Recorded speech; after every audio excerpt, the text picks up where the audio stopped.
All right. Good evening and welcome to the March 17th, 2026 joint meeting of the Springfield and Lane County Planning Commissions. I am now calling this meeting of the Springfield Planning Commission to order. My name is Morgan Driggs and I am the chair of the Springfield Planning Commission. I'm joined by my fellow Springfield Planning Commissioners, Steve Schmunk, Pat Greenwell, Callie Ackland, Walter Depew. I don't see that. Oh, yep, Seth Thompson. And Fabian Gomez Hernandez.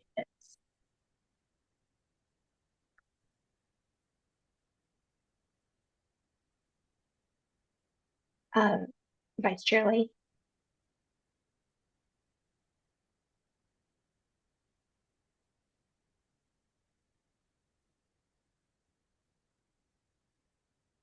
I'm not seeing.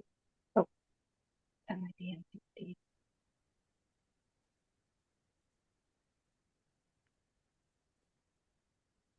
Vice Chair Lee, we are on to your speaking part. Are you able to hear me now? Yes. Yes. Okay, I apologize. I'm not sure what's happening. So, good evening. I'm now calling the meeting of Lane County Planning Commission to order. My name is Marcus Lay. I am the Vice Chair of the Lane County Planning Commission and will be acting chair this evening. Chair Stephen Snyder is absent due to a pre-scheduled conflict. I am joined by my fellow Lane County Planning Commissioners, Bruce Hadley, Jeff Choate, Kim Marscott, Megan Domp, Jack Tibbetts, John Davis, and Christian Whittle, sorry. Thank you for joining us in this hybrid meeting format. This meeting is a work session where the public may attend but not provide comment. There will be opportunities to provide public testimony later tonight during the public hearing, which will begin at 7 p.m. Tonight, we are holding a work session on the Glenwood climate-friendly areas and public hearing on the EWEB Development Code and Glenwood Refinement Plan amendments, files 811-25-00061 type 4 and 811-25-00062 type 4. We will begin with the work session on the Glenwood climate-friendly areas and follow with the public hearing beginning at approximately 7 p.m. Now for a brief statement regarding conflicts of interest. There are two types of conflicts of interest: actual conflicts and potential conflicts. An actual conflict exists when the planning commissioners or their family or business would financially benefit or suffer from a decision by the commission. Commissioners with actual conflicts of interest may recuse themselves. A potential conflict exists when the planning commissioners or their family or business could potentially financially benefit from a decision by the commission. Commissioners must disclose a potential conflict, including the nature of the conflict, and then they can participate in the work session. Now I'll ask the Springfield Planning Commissioners to please disclose any potential conflict of interest. I will start with myself. There are no actual or potential conflicts of interest. I just did want to disclose that I work for Lane County. Commissioner Ackland? No actual or potential conflicts of interest. Commissioner Gomez Hernandez? No actual or potential conflicts of interest. Vice Chair Schmunk? No conflicts of interest. Commissioner Depew? No conflicts of interest. Commissioner Thompson? No conflicts of interest. Thank you. And Commissioner Greenwell?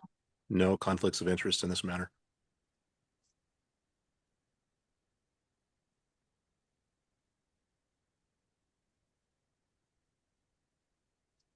And then I'll hand it back to Vice Chair Lake.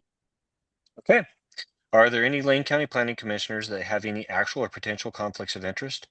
I'll start with myself. I have no actual or potential conflicts. Commissioner Hadley? I have no conflicts. Choate? No conflicts. Commissioner R. Scott? No conflicts, thank you. Commissioner Domp? No conflicts of interest. Commissioner Tibbetts, No conflicts of interest. Commissioner Whittall,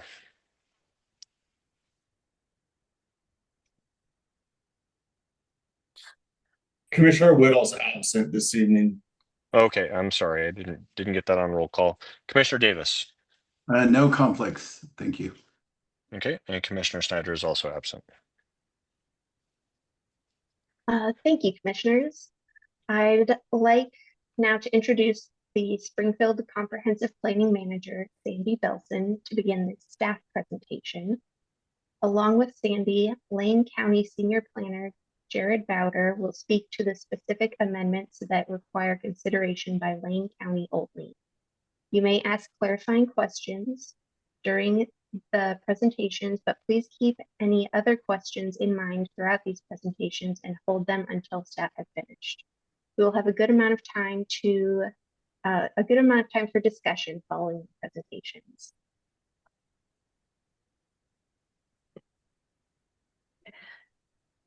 Good afternoon, commissioners. As our chair said, my name is Sandy Belson. I'm the Comprehensive Planning Manager for the City of Springfield.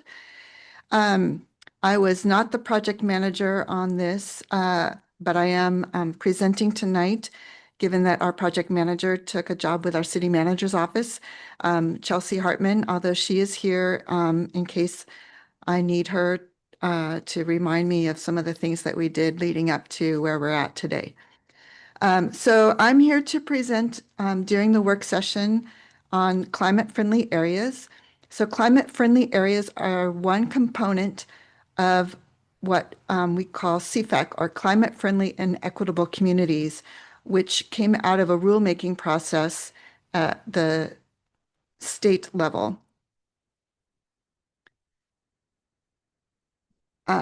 So during this work session, I'm going to provide a refresher to the Springfield Planning Commission and an overview for the Lane County Planning Commission, since you have not been exposed to this in the past. And then I will go into specifically the amendments that pertain to Glenwood, and then finally the next steps, and allow for your discussion.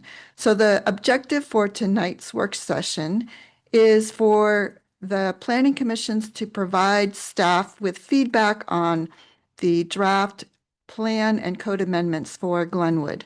So there's the Glenwood Refinement Plan and then the Springfield Development Code. And we have amendments to both of those in order to implement the Glenwood riverfront area as a climate-friendly area. So a quick overview of what is a climate-friendly area and what is required of it. So climate-friendly areas are similar to what we've had in the past called nodal development or compact mixed-use development. There's been a lot of different phrases around this idea. And so in this case, the state is using the term climate-friendly area as a way to allow dense urban mixed-use centers that are served well by transportation, with the idea that someone living in a climate-friendly area would be able to meet most of their needs without the use of a car in accessing services and jobs and such in the neighborhood. So one of the objectives, or the primary objective of the Climate-Friendly Equitable Communities rules, is to help meet the state's greenhouse reduction targets.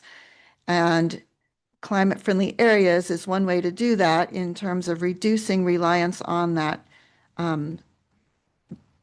automobile, especially single occupant uses of the automobile. So having these dense urban areas is one way to reduce our carbon emissions. So there are different ways that you can designate climate-friendly areas. You need to have at least one, although you can have more than one. The primary climate-friendly area needs to be sized so that it is at least 25 acres in area.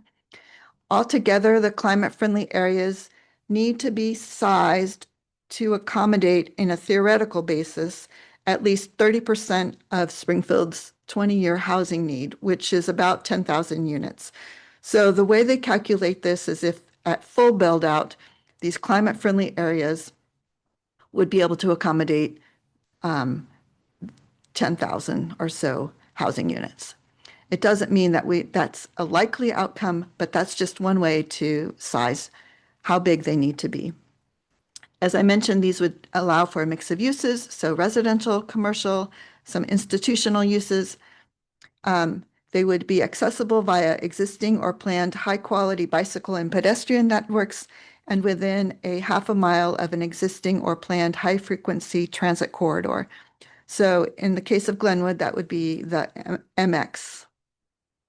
And then as part of this, we also need to look at strategies to help residents keep or find housing if the costs to develop increase within those climate-friendly areas that could potentially price them out of the neighborhood. So in the case of Springfield, we have actually more than one. So Glenwood will be our primary climate-friendly area. And then we have two secondary climate-friendly areas. And one is downtown, and the other one is the Mohawk area. Both downtown and Mohawk are completely within the city limits, and so that's why we're not bringing those forward to the Lane County Planning Commission. But the Glenwood Riverfront area has portions that are not yet incorporated into the city, and therefore the plan and code amendments need to be co-adopted by Lane County, and thus we're meeting with the Lane County Planning Commission tonight. So as I mentioned, the primary climate-friendly area needs to be at least 25 acres in size. It has to allow heights of at least 85 feet or 7 stories, and it has to allow a minimum density of at least 25 units per acre. So the secondary climate-friendly areas don't have a size minimum.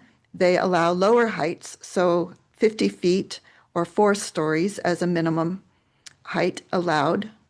I'm sorry, that you have to allow heights of at least that high. They can be shorter. And then a minimum density of 15 units per acre. So in large part, these climate-friendly areas already match existing policies in Springfield because we have in the past designated mixed-use areas.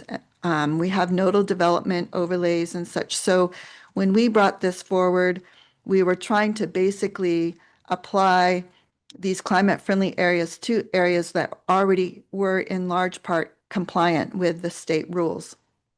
And that's why we made the council decided to make Glenwood the primary climate-friendly area, because it already largely complies with the requirements.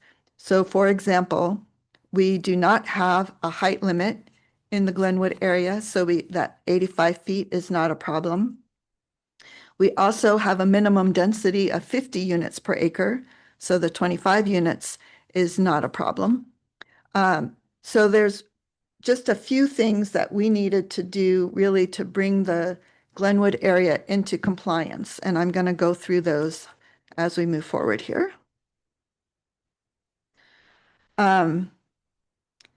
So as I mentioned, the 50 units, no maximum heights.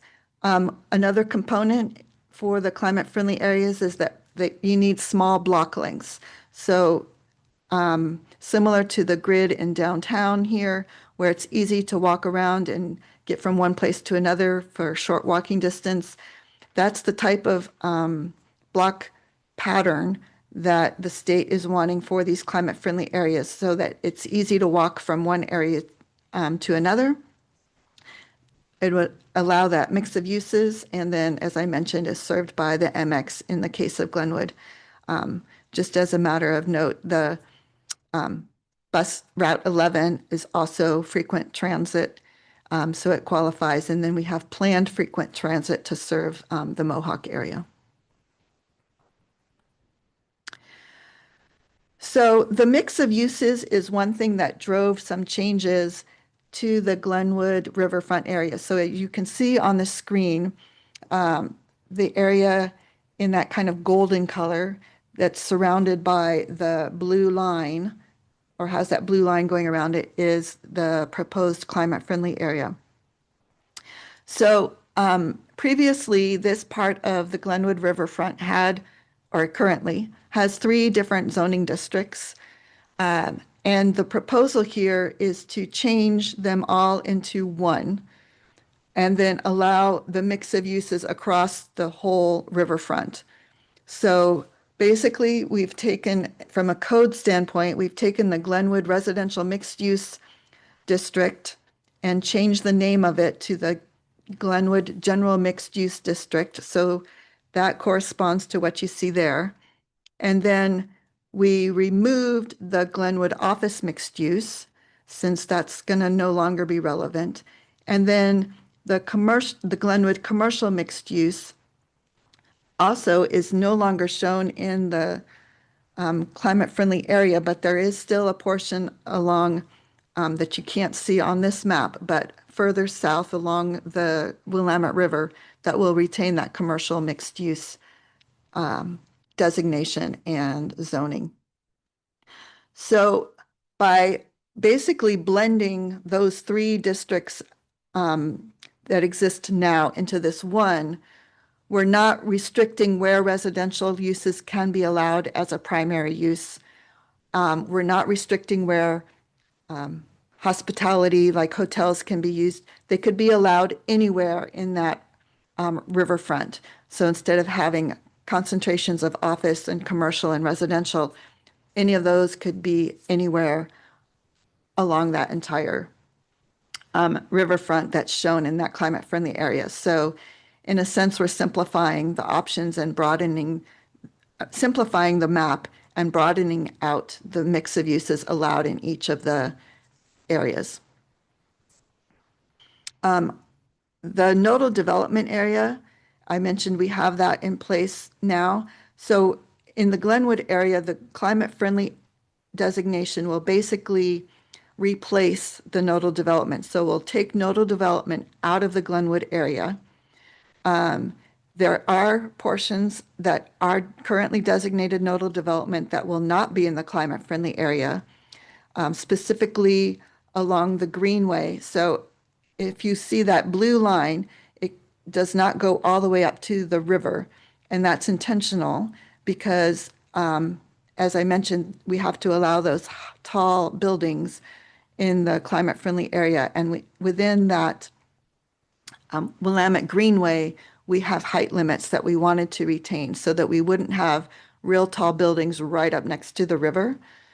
But the nodal development area included that. So some of the requirements around nodal development, like landscaping, building setback and such, would still apply to those areas. And it would also apply to the area that's designated Glenwood Mixed Use Employment, which is that purplish color as you follow the river down to the south. So the nodal development area applied there to about the railroad tracks. So again, those requirements around standards for nodal development will still apply to those areas, even though we're removing the overlay zone. Any questions so far? This is getting a little bit complicated, but just wanting to check in.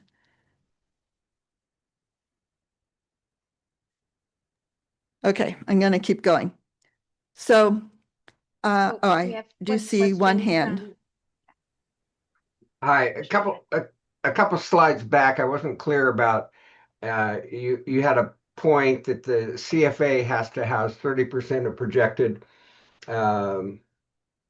projected Springfield housing. Yeah, that one. And what you said was this CFA would need to accommodate 10,000, but the way I'm reading it is the CFA would only need to accommodate 3,300 or 3,400. Can you clarify? So all the CFAs together, so not just the Glenwood, but the downtown and the Mohawk together are sized to accommodate those 9,900 units, which is our adopted 20-year projected housing need. So Springfield's 20-year housing need is 10,000 units, or it's more than? No, 30% of it is 10,000. So the Gotcha. total would have been Gotcha. something like 35. And then a couple slides on, you said that the Glenwood area already meets the density requirement of 50 units per area. Yeah. Yeah. So we have to allow 25 units per net acre, and the Glenwood area already allows 50. Okay, and just because I'm not familiar with the area, I don't know what I'm talking about. When I look at the satellite view, the only housing I see a mobile home park in there and about a dozen houses, but a lot of industrial use. So it really does have that density right now? It's allowed, but it hasn't been, there has not been any residential development that I can think of in what we're proposing as the climate-friendly area. Okay. So what your slide is saying is that it's allowed 50 units per net acre. Right. But it doesn't exist at this point. No. Gotcha. Thank you very much. Certainly.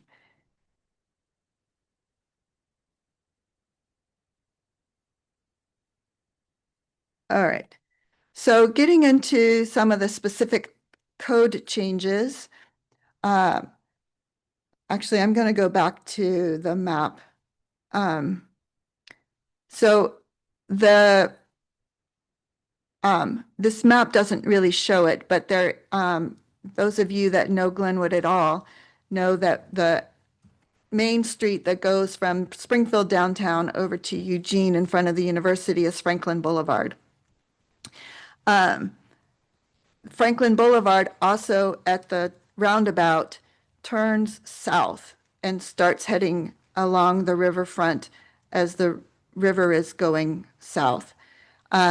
So when we wrote the Glenwood Refinement Plan, we called that north-south portion of the highway McVeigh Boulevard, but in actuality, it doesn't turn to McVeigh until further south.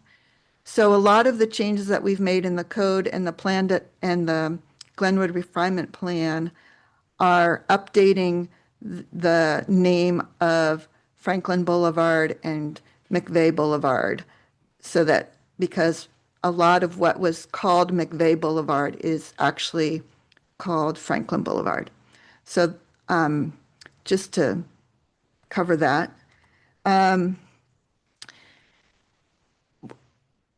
As I mentioned, the North Riverfront had 3 different zoning districts, and these corresponded to sub-areas A, B, and C. So we've renamed those sub-areas and grouped them all together as the North Riverfront, and then the area along the north-south part of Franklin Boulevard along the north-south part of the river is now called the South Riverfront area. So we have a North Riverfront and a South Riverfront area, so that we're not talking about the McVeigh Riverfront or the Glenwood Riverfront anymore.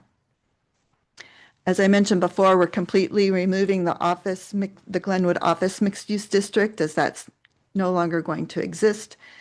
We are maintaining a prohibition on land divisions on large sites unless they are developed consistent with an approved master plan. So that we're carrying that over from the Glenwood office mixed use and Glenwood commercial mixed use. Those requirements are basically then applied for that whole area. And that's because that area is intended to meet some of our commercial buildable land supply for future employment and development. We've also made a little bit of a change to the bicycle parking standards to comply with the rules around the climate-friendly equitable communities. We did some changes to the use interpretation section to match how we apply that interpretation process in other districts, like the commercial and the industrial districts. We made amendments to ensure consistency. So this is going back to what I was talking about with the Glenwood residential mixed use that allows the standalone residential, but now that standalone is allowed, standalone residential use is allowed throughout that North Riverfront area, as is standalone non-residential. So if it was completely commercial, that would be allowed. We would also allow the mixed use development. So it gives more flexibility to whatever the market is demanding. People could respond with their development of doing any of those options. There are some changes we made to comply with the rules. We have to allow schools and childcare in climate-friendly areas. So those uses were allowed in the permitted use table. And then, as I mentioned earlier, we're allowing the hotels, the hospitality uses throughout that whole riverfront area. So the Springfield Planning Commission may be aware of a proposed master plan for part of this riverfront area that came to you for some code and plan amendments. And so these amendments for the climate-friendly area are often broadening those out to apply beyond the master plan area to the whole climate-friendly area. So we're not creating problems for what we're intending, the city's intending for that master plan area. It's basically saying you could do the hotels and other types of things anywhere in that North Riverfront area. We've moved long use descriptions. As you look through the attachment that has the code amendments, you'll see a lot of strike-throughs in the use category descriptions. So we're simplifying those and instead relying on existing definitions. So we're not changing the uses that are allowed. We're just moving those descriptions to other places. We're removing specific limitations from the table to a footnote to make the tables a little bit more user-friendly. We're removing that footnote that was added with the master plan because that won't be applicable anymore once we broaden it out to the whole riverfront area. And then we've organized a list of prohibited uses to group specific automobile dependent and auto-oriented uses under one heading. And then we moved some exception language related to drive-throughs and exterior display and storage of merchandise to a different section to be more consistent with how we're treating other sections of the code. So also, as an update for the Lane County Planning Commission, we are coordinating this effort with some other code amendments that we have underway. So some of these changes are to be consistent with how we're approaching amendments to other sections of our code in the mixed-use districts in particular. Then another big effort, which that other code project is doing, is to bring clear and objective standards to all of our mixed-use districts where we allow residential uses. So under state law, anytime we allow residential uses, we have to have clear and objective standards for approval of the residential components of those projects. So that is a significant change to the Glenwood zoning requirements. And we're replacing the existing language around massing and building articulations with the base middle top that you have seen for some of the mixed-use districts that we had brought before you. So it's getting at the same idea, but we're regulating it in a somewhat different way so that we can meet that clear and objective requirement for the code. Then there are some other code sections that are also changing that relate to this package. So for example, within the urbanizable fringe overlay, so that overlay applies to non-annexed properties in Glenwood. So because we have created this new district, the Glenwood General Mixed Use, we needed to add that to the table for the urbanizable fringe overlay. We made a change in terms of college and post-secondary definitions, and then made amendments to appendix to the code that shows consistency with the Glenwood Refinement Plan amendments. So with that, I've gone through some of the details on the actual code amendments. This, as we've talked about, is a work session. So we'll take your input, questions, clarification type of things to help us better present this to the public for public hearing. It will come back to you through that public hearing process. You will then make a recommendation on whether we should approve those amendments or approve them as presented or with changes. And then it would go to the elected officials. So the City Council of Springfield and the Board of County Commissioners, and then they will also hold a public hearing before finally adopting these amendments. So there are not a lot of policy choices in this where it's largely compliant with state law, but there may be some things that we could clarify or questions that you have. And with that, I will first see if Jared has anything he wants to add and then take questions.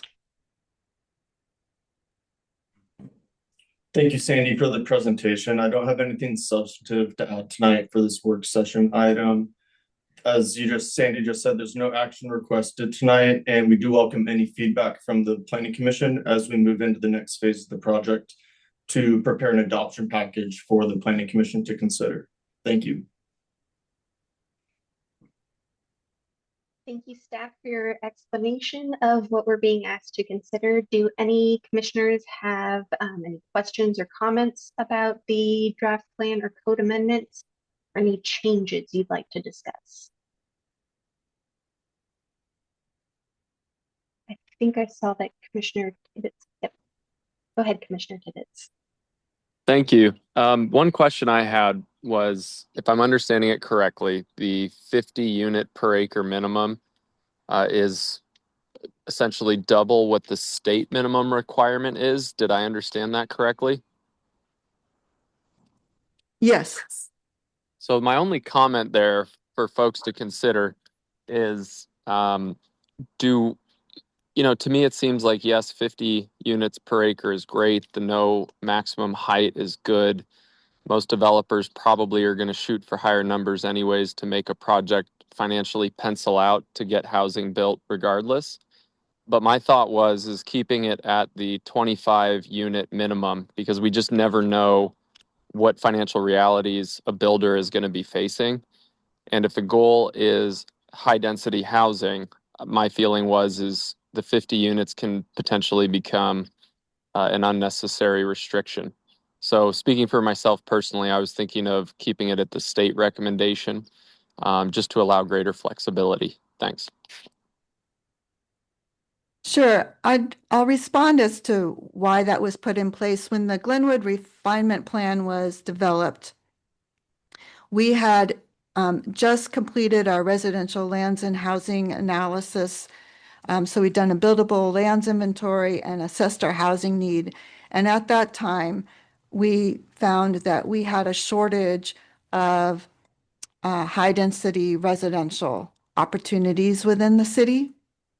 And so to address that shortage, decided that we would accommodate that high density residential within the Glenwood area.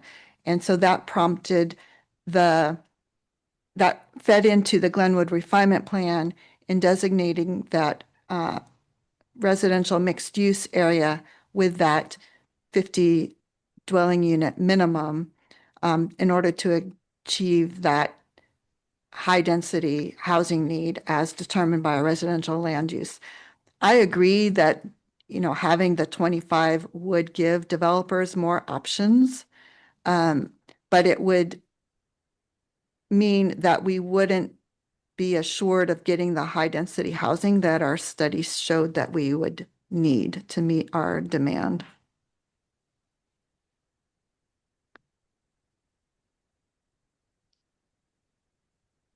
And Lane County? Commissioner Dombey had a question. Yes, I do. So I wanted to touch on the schools and childcare requirement. Can you elaborate on that a little bit? Does that mean that childcare is going to be within that area? They have access to schools? Can you just kind of dig into that a little bit more? Sure. So currently we do not allow schools and childcare in those. I mean, at least that type of childcare, and not that you can't do childcare in that Glenwood area, but they were not specifically called out as allowed uses in our current list of allowed uses within those land use districts. So that the state had a list of uses that we have to allow within the climate friendly areas, schools and childcare facilities being two of those. So we added those uses to be allowed within the Glenwood General Mixed Use District. So they could be built anywhere within that North Riverfront area under the proposed code amendments. Thank you. Commissioner Arstad? Thank you for all the work that you've done to put together this. Can you tell me what exactly these units are considered? I mean, I can see height. Are these apartment complexes? Are these condos? What type of housing does this include? It could include either of those. So in order to get 50 dwelling units per net acre, you probably are not going to do what we have been calling middle housing, like triplexes or fourplexes. These really would be practically multi-unit housing complexes, which could be condos. We don't talk, we don't have a 10-year requirement. So they could be rental, they could be ownership, whatever the developer wanted to build, as long as they could meet that minimum density requirement. Thank you.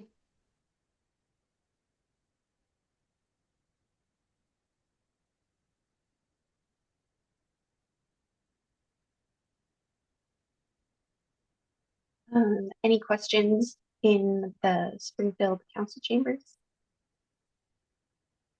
Yes, Vice Chair Schmidt. Thank you, Commissioner Driggs. I want to make a comment, point out that the original rulemaking or question about why this rulemaking was promulgated. As you know, Kate Brown directed it. LCDC took off with it. Some of the original information about why it was being done was quite ideological. They've softened that some now. Some of that still remains. I'll just quote one thing out of the current program statement. Our decisions have concentrated wealth and health in privileged populations at the expense of others. I think most of Oregonians would take issue with that. But I want to concentrate on the transportation portion of it. As outlined in the agenda, and by the way, staff's done a great job of keeping us informed through the process, trying to help us understand what was happening. And so, I really appreciate that. But the city of Springfield, as the agenda item states, was required to comply with the regulations impacting community engagement, land use, and transportation.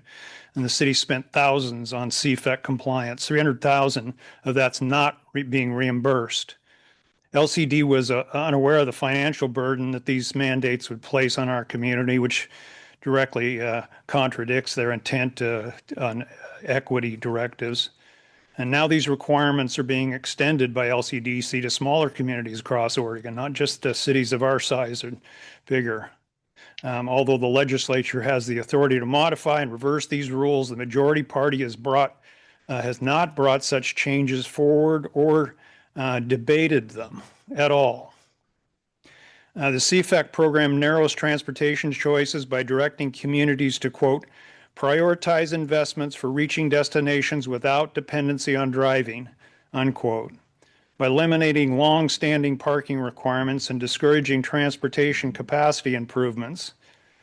Although the rules themselves have not changed, the state's narrative has. The 22 CFAC document openly frames the program as a mandate to reduce driving, stating that Governor Brown directed agencies to promote cleaner vehicles, cleaner fuels, and less driving to meet greenhouse gas targets. Arbitrary, in my opinion. The 26 document softens this language, presenting CFAC as a simple and simply to enable walkable development where the market calls for it, even though the underlying administrative directives remain the same. These mandates aggravate existing system weaknesses. When parking is restricted and road capacity is constrained, congestion increases for every mode of transportation: cars, freight, emergency vehicles, the buses, the Beltline Willamette River Bridge. Probably all go across that. It was never expanded despite decades of growth. This shows how a single bottleneck can slow the entire network. CFAC framework discourages addressing such constraints, assuming congestion will shift people to transit. But the bus long wait times and individual security concerns pushed riders toward ride-hailing services, increasing vehicle miles traveled rather than reducing them. Future mobility, electric, autonomous, or shared, that will still depend on functional roads and parking for the individual transportation option. Thank you.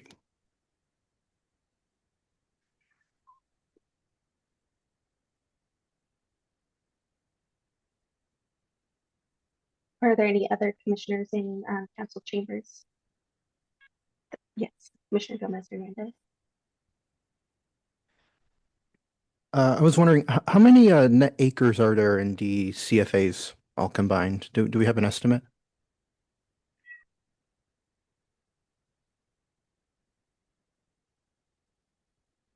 Yeah, I do not know how that's something we could get back to you on. Okay. I also have another quick question. So I'm just looking at the suggested parking standards, and I was just wondering if we are building up to 50 units an acre, would each unit need to be required to build one parking space to be kind of compliant with our current standards, or will there be altercation? No, under our current standards, and this is one of the first phases of the climate-friendly equitable communities that we put in place, is we are not requiring any on-site parking for any type of development anywhere in the city. And that was to comply with state rules.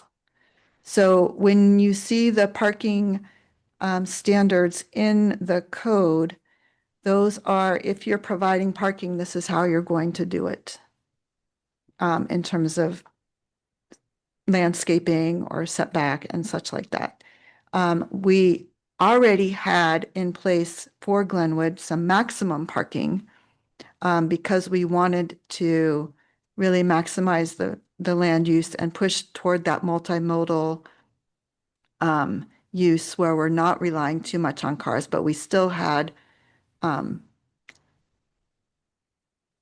but at this point that we are not, because we can't require parking. So it will be up to the developer how much they want to provide up to a maximum. And then in some cases, if they want to go above that, then they have to apply for an exception to be able to go above the maximum parking. And what's the maximum parking in the Glenwood area?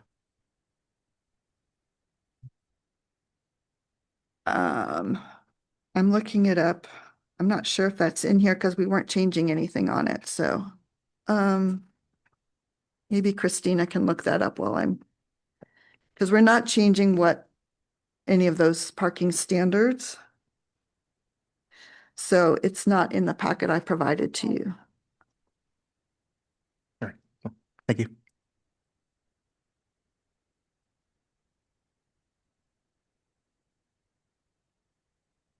Are there any other questions or comments from commissioners?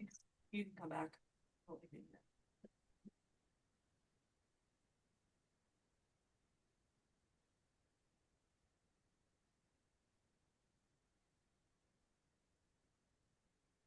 I'll just Okay. take this opportunity, maybe further follow up to, and I forget which commissioner asked the question about the minimum density. So, like I said, because of the land supply that we had identified, and the need for that high density housing, I don't think we can reduce the density at this time, but we are starting a new update to our residential lands in terms of our housing capacity analysis. So we're going to be updating our buildable land inventory and reassessing our housing need.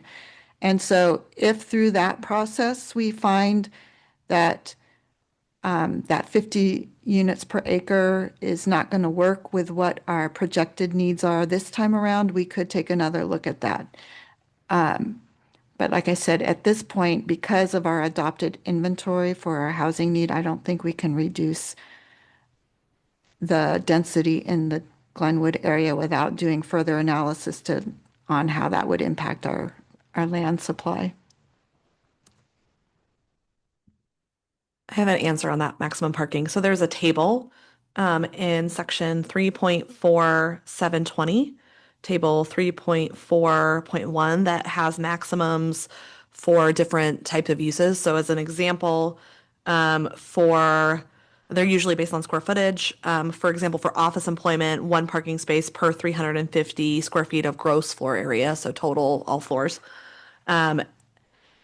Warehousing is 1 per each full-time employee on the largest shift, plus 1 space per company vehicle. Residential high-density uses are 1 per bedroom with a maximum of 2.5 per dwelling unit, plus 1 space for every 15 dwelling units for visitors.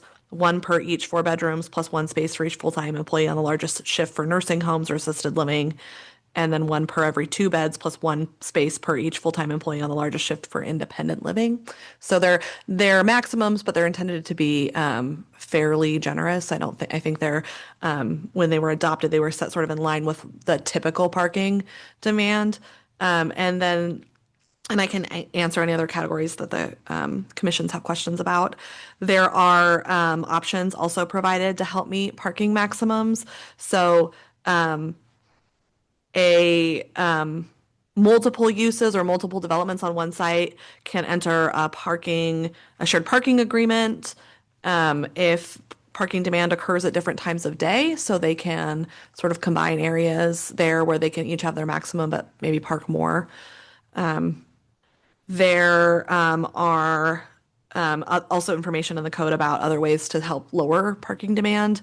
And then additional vehicle parking can be allowed above the table in a parking structure within the district. So there are some alternatives there. And then there's also just an overall process that I don't think is going away for exceptions to the building and design standards that can be proposed at different levels, depending on how big that variation is. And you're not proposing to make changes to that. That's what I thought. So even beyond that, somebody can come in and make a request that their different parking demand meets the intent and policies of the Glenwood Refinement Plan. And that would be looked at either by staff or by the Planning Commission on a case-by-case basis, depending on how significant the change is. Thank you, Christina. Commissioner Thompson. Thank you, Chair. I had a question for staff, specifically section 3.4.245 plan designations, specifically A, section 1, and then subsection B, and I'll just read it. The climate-friendly area overlay designation applies to locally designated mixed-use areas that allow housing, jobs, businesses, and services close to each other. These areas are to be served by high-quality pedestrian, bicycle, and transit infrastructure to provide frequent and convenient connections to key destinations within the city and region. I think one of the objectives we talked about in the beginning of this meeting was ways to think about how the public would interact with this code. I was curious if I was a member of the public and I wanted to learn more about how the city of Springfield plans to implement high quality pedestrian, bicycle, and transit infrastructure, will this be in the transportation system plan for the city or the county? Or will this be, I think, on a website that I think we had a pretty nice website created for this as well? I was just curious about that. How would the public access more information about what this will look like?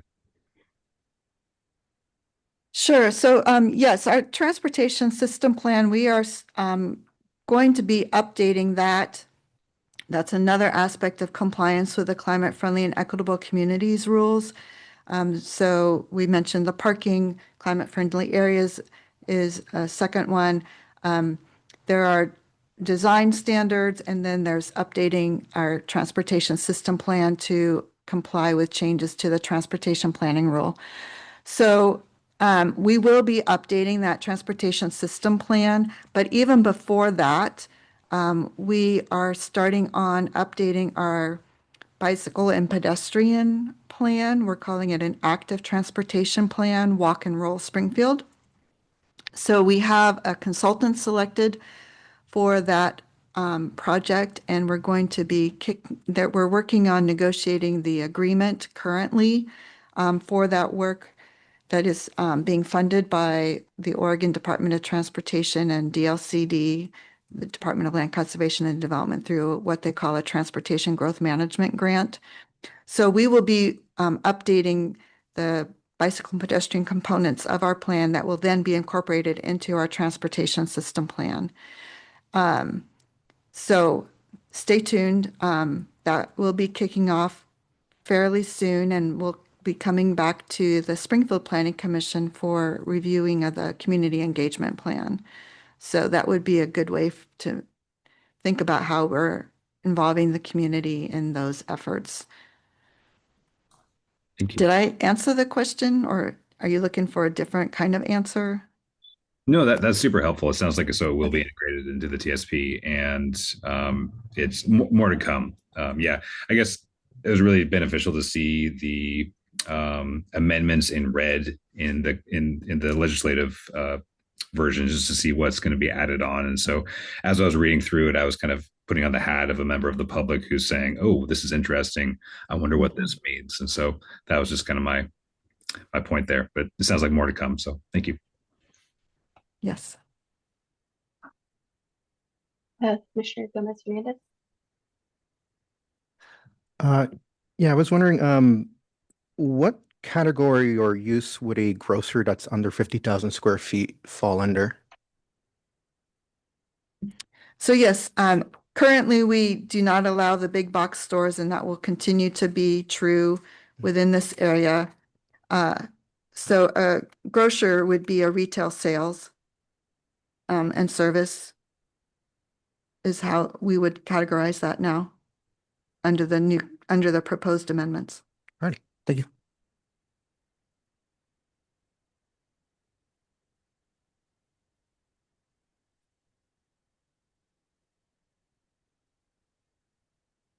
Are there any other questions or comments, commissioners?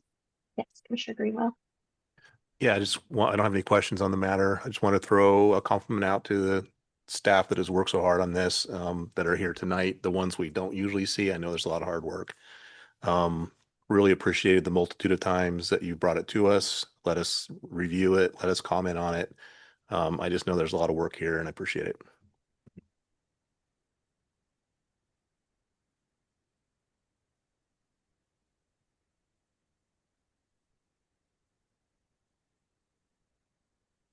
All right, I'm not hearing any other questions or comments. I also just wanted to add that this has been a multi-year project, and thank you, staff, for putting in so much work on this. All right, then I will go ahead and adjourn the Springfield Planning Commission work session since there are no other comments or questions. And I don't see Vice Chair Lay on here.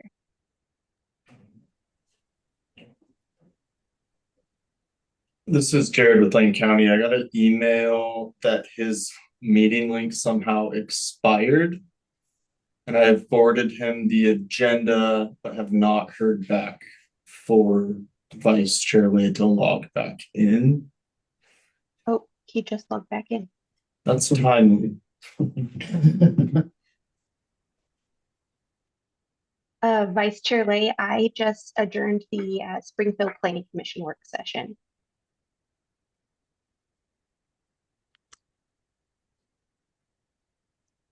Are you able to hear me? Yes. Okay, great. So I apologize. I did not get the updated link, but I'll go ahead and adjourn the Lane County Planning Commission. And Jared, if you're able to just maybe email me your cell phone number, maybe we can get this technology figured out before in the next 3 minutes.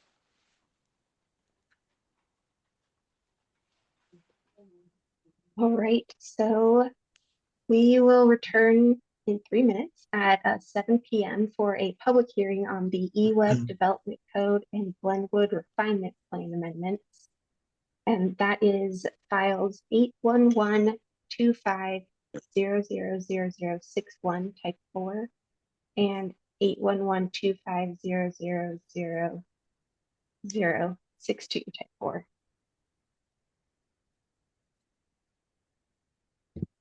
I am now muting all platforms until 7 p.m. when the public hearing starts.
It is now 7 p.m.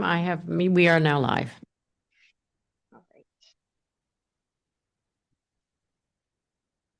Good evening. Thank you all for joining us in this hybrid meeting format. The agenda item for this joint Lane County City of Springfield planning hearing or public hearing concerns the eWeb Development Code and Glenwood Refinement Plan amendments. That's files 81125000061 type 4 and 81125000062 type 4. We will hold a public hearing to hear testimony on the matters of adopting the proposed development code and Glenwood Refinement Plan amendments. The Springfield Planning Commission is conducting this meeting jointly with the Lane County Planning Commission, as both jurisdictions must be involved when considering adoption of the proposed changes to the adopted Glenwood Refinement Plan and Springfield Development Code. Lane County will make its own separate decision regarding the Lane Code amendments. The application file numbers associated with these actions are 81125000061 type 4 and 81125000062 type 4 for Springfield and 509 PA 2505434 Lane County. To provide some context, the planning commissions are not the final decision makers in this matter.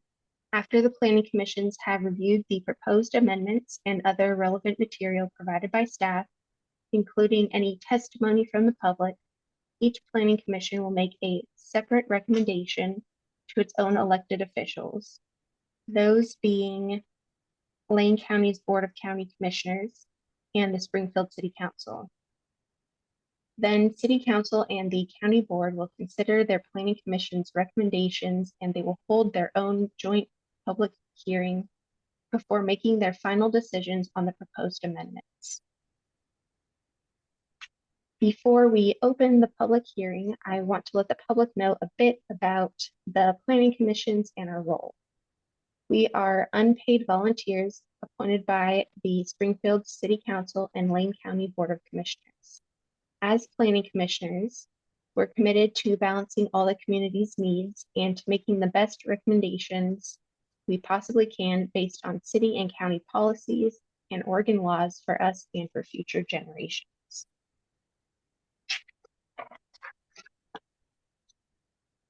I want to thank everyone for their patience and flexibility as we work within this hybrid meeting format. As always, feel free to contact staff if there's testimony you were not able to provide or wish to provide in a different manner.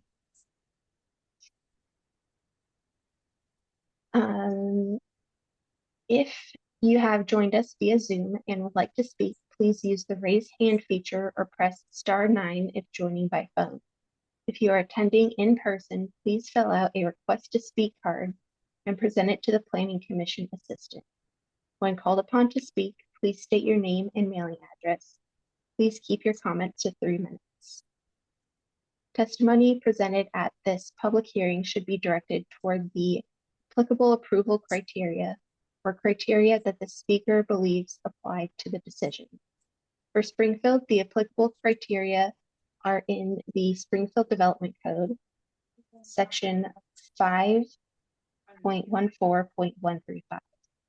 In general, the approval criteria require that any plan amendments must be consistent with the applicable statewide planning goals, the Metro Plan, and Springfield Comprehensive Plan. Staff have prepared findings to demonstrate that this is the case with the proposed amendments, which are included in the materials for this meeting. For Lane County, the applicable approval criteria is Lane Code 12.300.30 for adoption of the Springfield Development Code and Glenwood Refinement Plan amendments.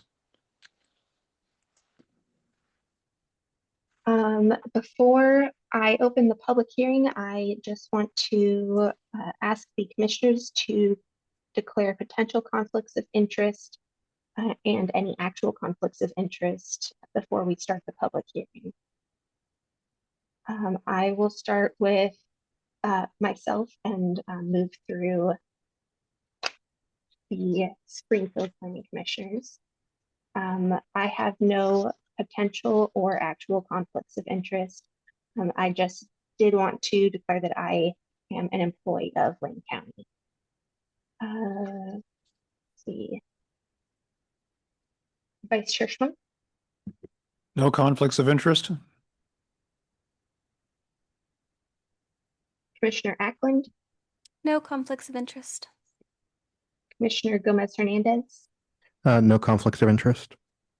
Commissioner Depew? No conflicts of interest. Commissioner Greenwell? No actual conflicts or potential conflicts of interest. And Commissioner Thompson? No conflicts of interest. And then Lane County Commissioners? I have no conflicts of interest. Commissioner Hadley. I have no conflicts, real or potential. Commissioner Choate. No conflicts. Commissioner Arscott. No conflicts. Thank you. Commissioner Dompe. I have no conflicts of interest. Commissioner Tibbetts. No conflict of interest. Commissioner Whitall. I'm sorry, he's absent. Commissioner Davis. No conflicts. Thank you. With that, I am now opening the public hearing for the Springfield Planning Commission, and I invite Vice Chair Lay to open the public hearing for Lane County.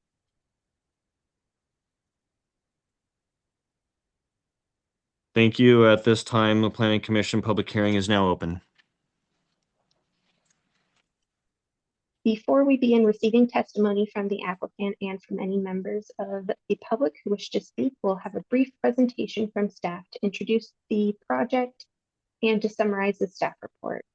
I'd like to introduce Springfield Senior Planner, Andy Limbard, to begin the presentation. Along with Andy, Lane County Senior Planner Jared Bowder will speak to the specific amendments that require consideration by Lane County only. Thank you, Chair Driggs. My name is Andy Limbard. I'm the project planner for this application.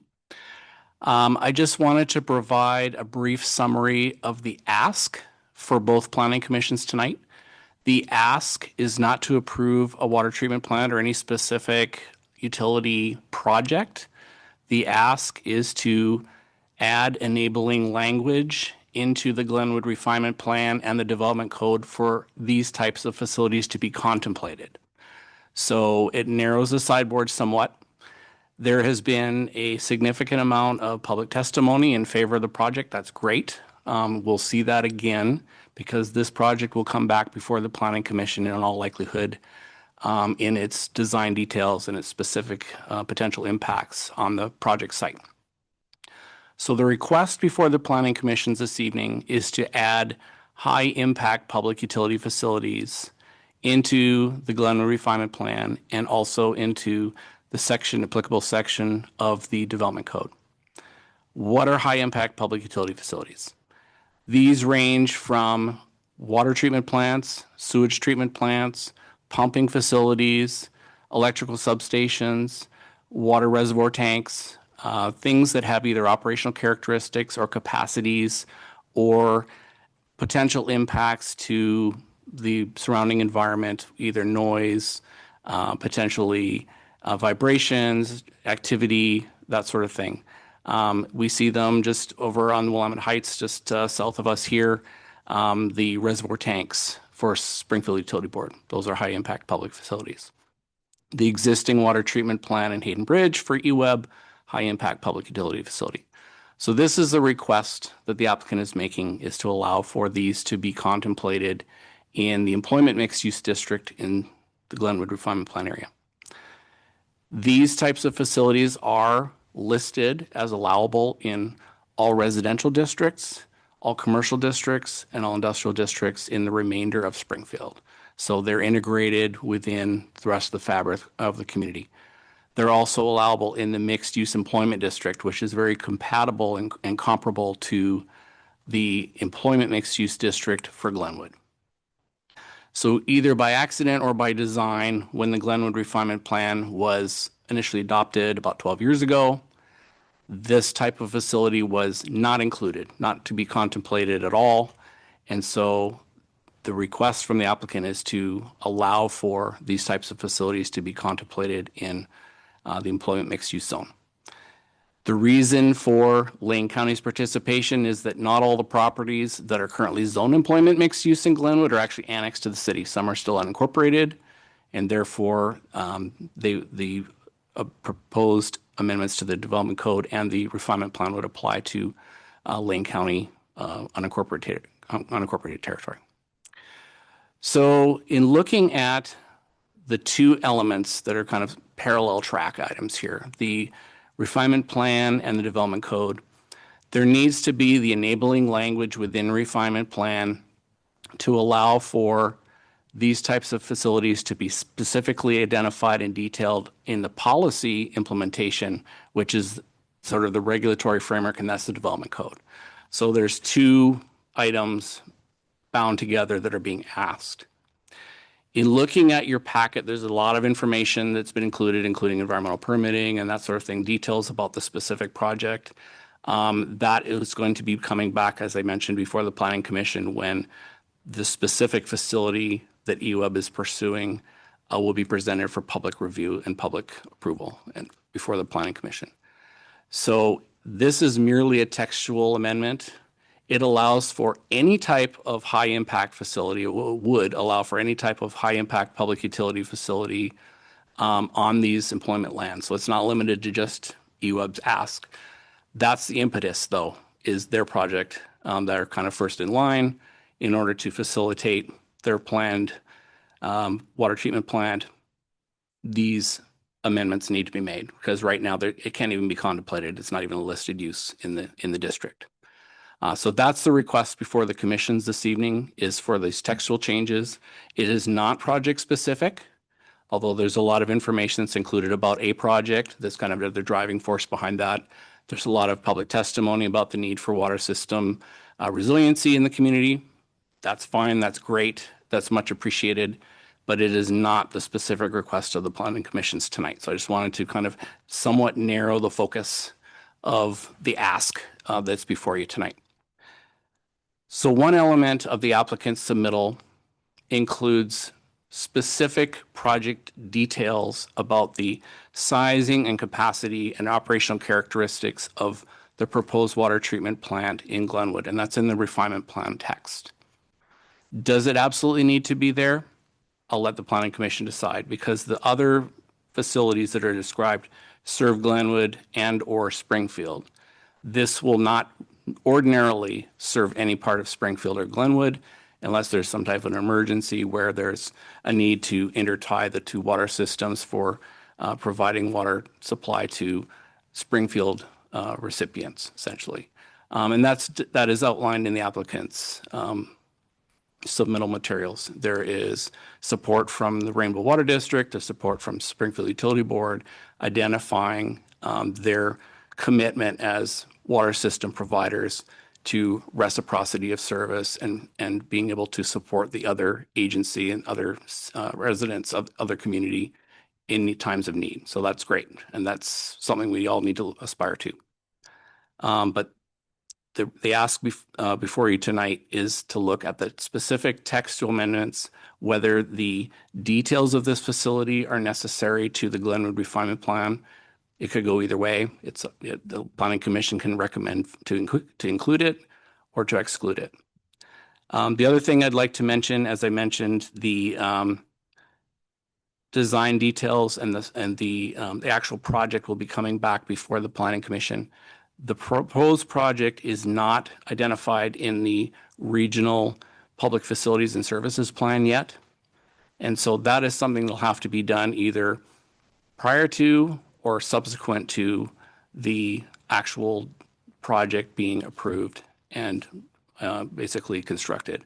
So in the absence of that enabling adoption into the public facilities and services plan, it would be a discretionary use. That's what's being requested, is that high impact public facilities, public utility facilities are discretionary use, which requires a public hearing before the Planning Commission for approval, or identification in the regional public facilities and services plan, which also would come before the Planning Commission because it would be an amendment to an adopted comprehensive plan that would be referred to the Planning Commission for recommendation to the City Council. So either way, this particular project will come back before the Planning Commission.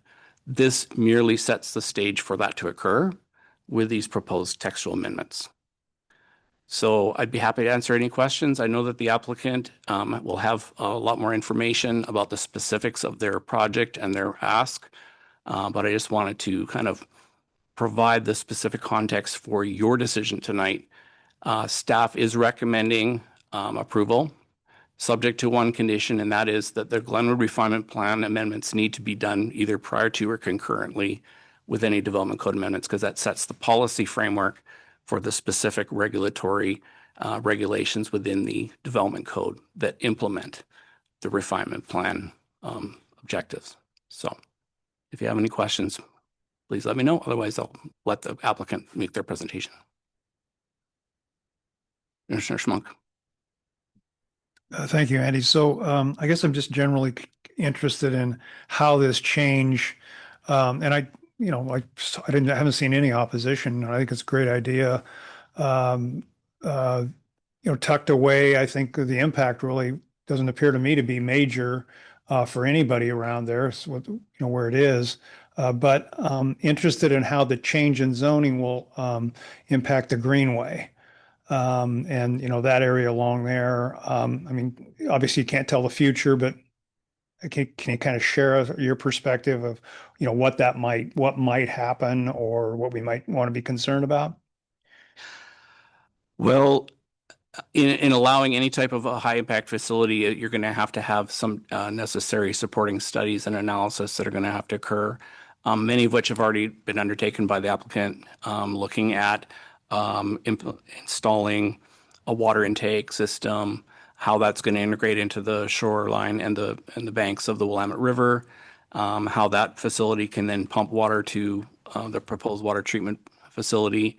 All of those things will still need to be reviewed and approved by the Planning Commission or another body if it's approved through another avenue through a public facilities plan, which would still include all the details of that type of facility.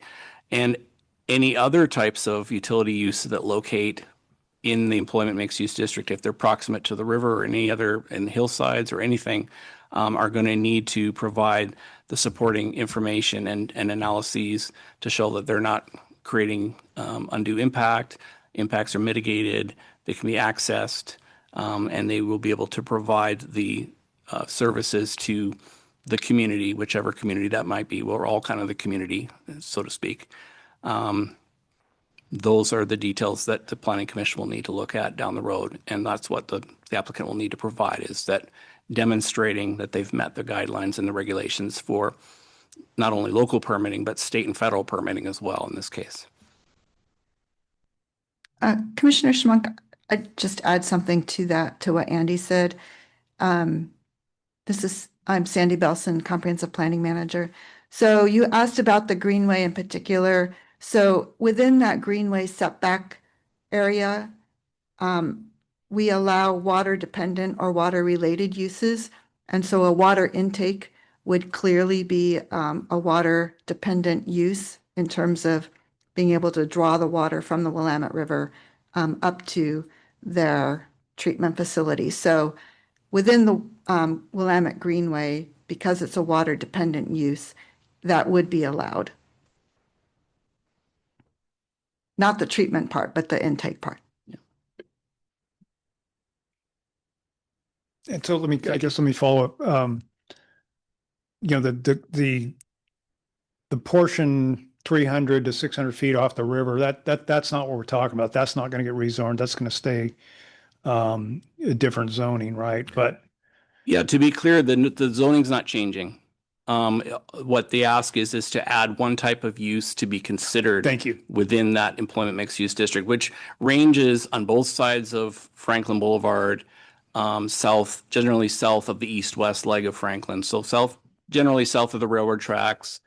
So areas like where the Franz Bakery is and where there's the Rosen Sunvisor and the new Weyerhaeuser headquarters. Also the vacant Wildish property, that's all employment mixed use land. So it doesn't necessarily mean it's going to be something that's sited on the river. In this case, it is something that involves the river, and there will be some portions of a facility located beneath the normal river water level for the water intake, which is not uncommon. And that's happens with the current eWeb intake by Hayden Bridge. The other one for International Paper, even for their water intake on the Mackenzie River for their processed water. All of those have gotten permitting through state and federal agencies to allow for water draw. So to be clear, it's not changing the zoning. It's allowing for a certain type of specific use, a public utility facility that has characteristics that make it require special consideration as far as placement, visual, screening, mitigation. The operational characteristics have to be looked at carefully, but it doesn't necessarily mean it's going to be in the river. And the city council will still have control over future changes to the areas. I mean, if somebody wanted to put another high impact facility there, the city council could potentially say no. I guess if the enabling language if the city council and the board of commissioners when we get to that point and the commissions have provided a favorable recommendation and that language is adopted, then subsequent utility facilities will come back in all likelihood before this commission, if they're in the city of Springfield, and they probably will have to be by, either be annexed property to get services. You will be able to see specifically the details of their potential impacts, their location, how they're going to operate, what the mitigation measures are for them. In this case, the first one I anticipate will be EWUB's water treatment plant. That will follow fairly closely upon language adopting language, if we'll say when it's successful. When it's adopted, it'll be back before the commission in much more specifics and details as to its characteristics, its appearance, its layout, its operational features, and that sort of thing. Okay. Are there currently any other zones in Springfield that don't allow the high impact facilities? Mixed use commercial and mixed use residential. And I think that's the only zones, maybe neighborhood commercial. I'm trying to remember. I'd looked at the different zones, but even residential, there's a planned high impact public utility facility, for example, in the Marcola Meadows neighborhood. There's a planned pump station intertie where the EWUB right of way goes through for their water line, and Sub is going to be connecting there in the future. So that's going to be another facility that'll be a pump station. It'll be modeled to look like a house, but it's going to have to go through some like a structure, but it's going to have to go through the necessary approvals. So they can be integrated, with the rest of the city's developed area. Some are more conspicuous than others. Some require, major setbacks, visual screening, that sort of thing. The wastewater treatment plant, for example.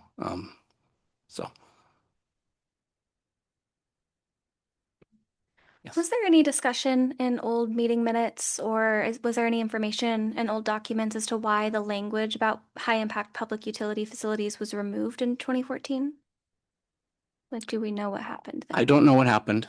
I speculate that it's possible that the preparers of the refinement plan aspired to not have those types of facilities there. And I don't know how realistic that ask was. So I don't have the specifics of it, whether, like I mentioned in my presentation, whether it was accident or design. Either way, it doesn't exist. It can't be contemplated right now. So now the request is to add it back, so to speak. And is it appropriate use? Are there ways that any impacts can be mitigated? And how does it compare with the rest of the community? Well, I guess from staff's perspective and offering to you is there are other facilities in Glenwood even, and elsewhere within the community that have been integrated within Springfield. Some are more obvious than others, but it is part of building a city is a necessary infrastructure. And that's the case here, is to locate something close to the source and then be able to build a utility facility that can then deliver that water supply to the community at large.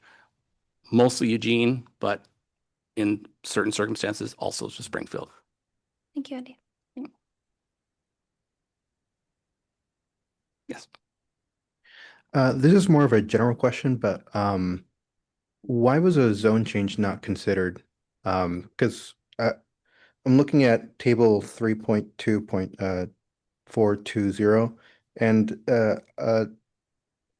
light to medium industrial allows high impact utilities. I'm just wondering why a zone change wasn't kind of in the cards when this was, instead of just adding a completely new use to an overlay zone or a zone.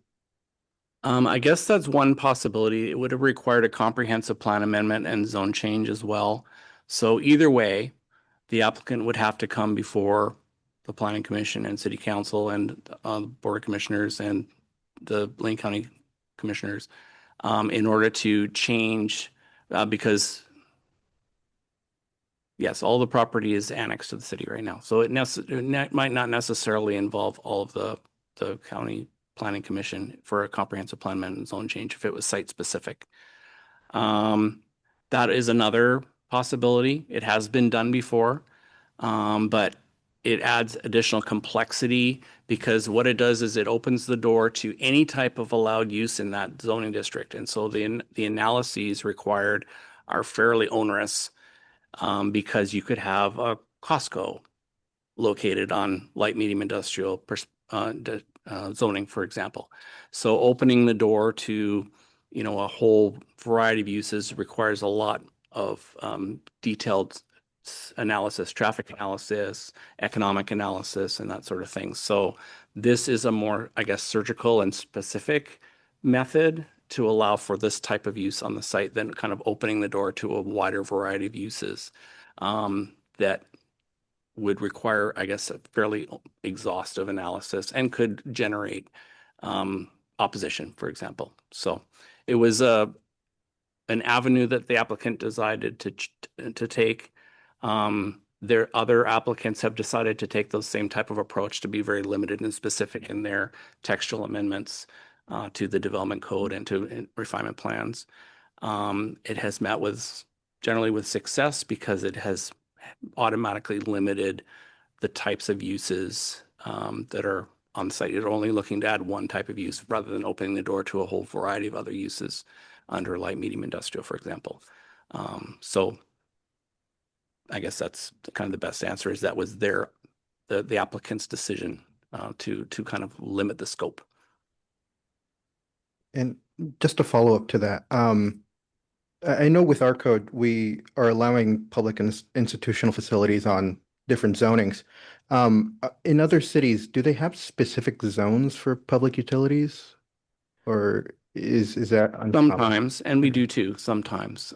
Public land and open space zoning can accommodate many types of public facilities, but it's not necessary to do that. It's not specifically necessary to change the zoning, which can add cost and time and complexity for an applicant's type of submittal. So I think it's because the facilities are often needed kind of interspersed within the community that there isn't that requirement to rezone, because that can require, you know, a comprehensive plan amendment in order to get the rezoning, which is a fairly significant step. Also, spot zoning, you know, specific spot zoning is not used all that often as well. So it's just allows for these types of facilities to be considered as part of kind of building a city. And so there are specific parameters, just specific regulations pertaining to them, but it does allow for them to at least be considered in all different zones in the city. Alrighty, thank you.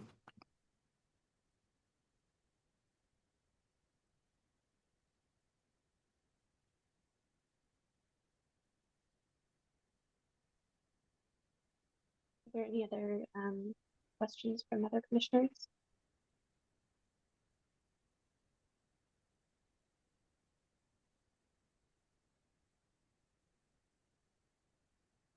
Thank you. I'm available for any additional questions, but I imagine the applicant will be looking to provide their comments as well. So.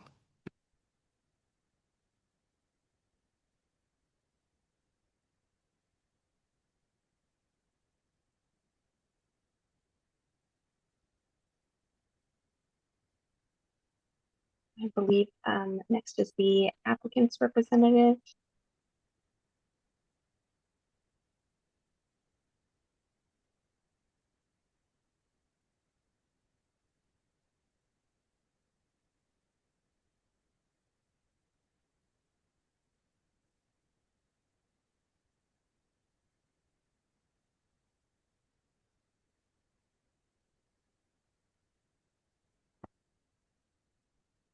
Good evening, Planning Commissioners. My name is Karen Kelly. I'm the Chief Water Operations Officer for the Eugene Water and Electric Board.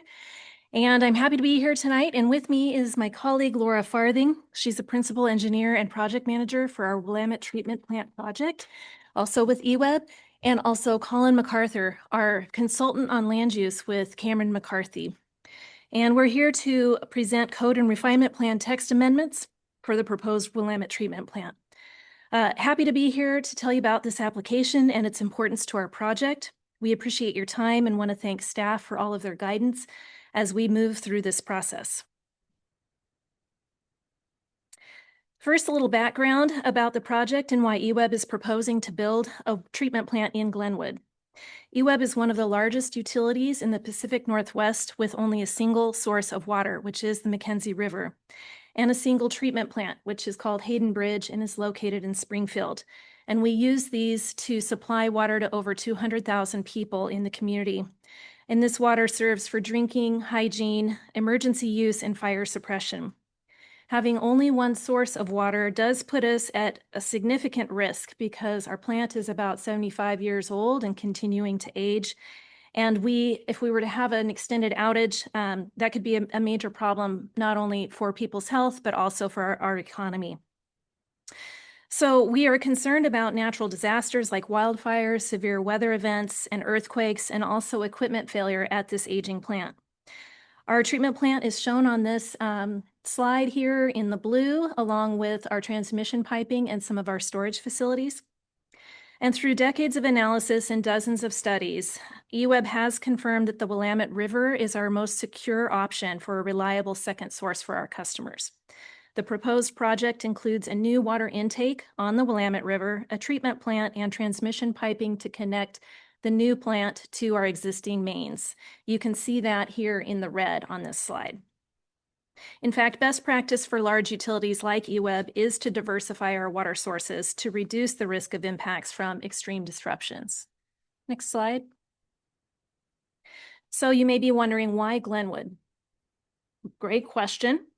We actually had planned at EWEB to have this treatment plant built at our old headquarters site on East 4th Avenue in Eugene. However, during the initial phases of that investigation, we found there is a source of contamination upstream of that proposed intake that could impact public health. To respond to that, we then went to the Oregon Department of Water Resources to request a new point of diversion on our existing Willamette water rights, and to bring that point of diversion as far upstream as possible to eliminate, potential contaminant sources. And in 2015, the Water Resources Department made their decision on that and brought the point of diversion up to just below the confluence of the coast and middle forks of the Willamette River in Glenwood, which you can see on this map. At the same time, EWEB held development issues meetings with the city of Springfield on purchasing property for the raw water intake and treatment facilities. So our Hayden Bridge treatment plant is robust. It does have enough capacity to address the forecasted population and industry growth in Eugene. So this project is really about resiliency. It's about that second source of supply and that second treatment plant. And that's a need that is becoming more urgent as these natural disasters and even human-caused disasters are increasing. We appreciate the Commission's time in considering the code and plan text amendments necessary to move the project forward, and we believe there are many shared benefits. Next slide, please. This slide shows a few of the shared benefits we believe exist and are rooted in our commitment to partnership with the City of Springfield and the neighbors that surround the project site. To determine how this plant could support development goals, EWEB reached out to neighbors and businesses in the project area and met with agency staff to learn more about these opportunities. So you can see a few of them here, and I'll just read them off a little bit. But we do think we can provide an attractive entrance to the plant in the southern gateway to Glenwood. We do believe our plans include revitalized riparian areas and enhanced view sheds. We intend to improve the water quality in the Willamette River by extending our source water protection program to the Willamette Basin. And we also believe that we will increase our resiliency for water in the metro area. And you'll hear more about that here in a little bit. And in addition, we do believe this will bring a positive economic impact to the area. EWEB values partnership, and we pride ourselves on responsible stewardship of our facilities and natural resources. The proposed development code and refinement plan text amendments are designed to enable EWEB to fill an urgent need to diversify its water sources in a manner that is also compatible with the long-term vision for Glenwood. Now I'll hand it over to Laura to tell you more details about the project. Thank you, Karen. Good evening, Planning Commissioners. My name is Laura Farthing, and I'm a principal engineer at EWEB, and the project manager for this Willamette Treatment Plant project. Oops. Next slide, please. This is a critical project for eWeb, and we appreciate you taking the time to consider our development code and refinement plan text amendments, which are necessary to make it happen. As Karen mentioned, risks to eWeb's water system have exponentially increased in the 17 years I've been with the organization. In 2020, the treatment plant staff were close to having to evacuate the treatment plant due to the Holiday Farm fire. During the 2024 ice storms, we lost regular power to our treatment plant for the first time in 75 years. We have 3 separate feeds into our treatment plant, required us to operate on emergency standby power, which limited our treatment capacity, and it also hindered our ability to be able to provide aid to our neighboring utilities when they had a boil water notice. Last year, there was a truck crash. You can see the picture on the slide on the Mackenzie that could have introduced contamination to the river and gotten into our treatment facility. These incidents could have very easily caused eWeb to have to shut down the treatment plant, leaving Eugene residents without a source of potable water. These types of events are becoming more severe and more frequent.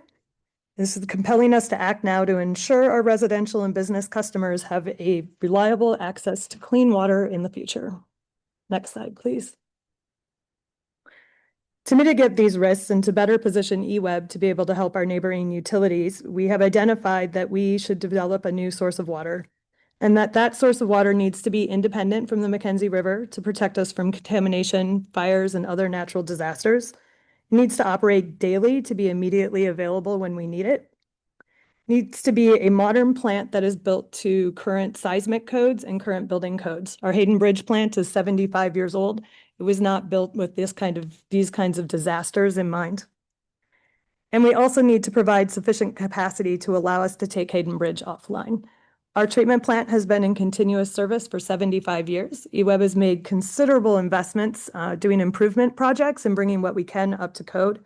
However, we have done all that we can do there without taking the plant offline. Next slide, please. To meet these goals, we researched many alternatives to develop a source from groundwater to surface water and have determined that the Willamette River is our best option. As Karen mentioned earlier, the state selected Glenwood for our relocated intake. We were able to buy a piece of property right at our point of diversion, which you can see in this map. This is upstream of all major urban areas, which is good for our water quality. From there, we looked at treatment plant options. We were looking for somewhere that was close to our intake and close to our distribution system. This reduces our piping and our pumping requirements. We also were looking for something that was large enough to accommodate these types of facilities. We wanted to be above the flood inundation zone from where if the dams are to fail. And it also had to have favorable geotechnical conditions to build these types of critical facilities, which is hard rock. This site is characterized by hard rock, which is great for our type of facilities. However, it does make it cost prohibitive for developers and private businesses to develop a site like this.